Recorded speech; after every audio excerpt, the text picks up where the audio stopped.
국내 코로나19 신규 확진자가 수도권 교회 소모임의 집단 감염 여파로 이틀 연속 30명 넘게 발생했습니다. 네, 보도국 연결해 보겠습니다. 김장현 기자. 네, 코로나19 확진자는 어제 하루 38명 새로 발생했습니다. 신규 확진자 수가 그제 35명에 이어 이틀째 30명대를 보인 겁니다. 이로써 오늘 0시 기준 국내 누적 확진자는 11,541명으로 늘었습니다.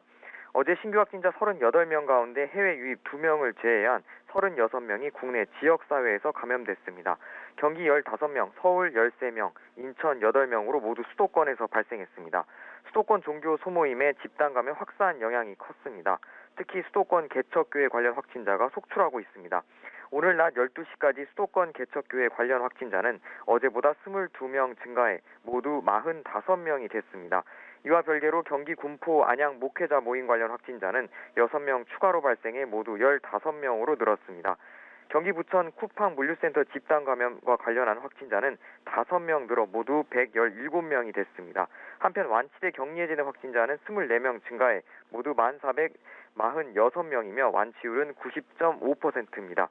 격리 치료 중인 환자는 모두 823명으로 13명 늘었습니다. 사망자는 1명 늘어 모두 272명이 됐습니다. 네, 이런 가운데 정부가 수도권 지역의 코로나19 대유행 가능성을 경고했죠. 네, 중앙재난안전대책본부는 오늘 오전 브리핑에서 수도권에서 코로나19 대규모 유행이 우려된다고 밝혔습니다.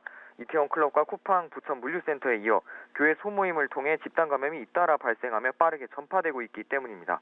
정부는 경각심을 갖고 연쇄 감염 고리를 끊어야 한다며 수도권 주민들에게 다음 주까지 약속과 모임은 물론 음식점이나 주점 등 다중이용시설 이용을 자제해달라고 요청했습니다.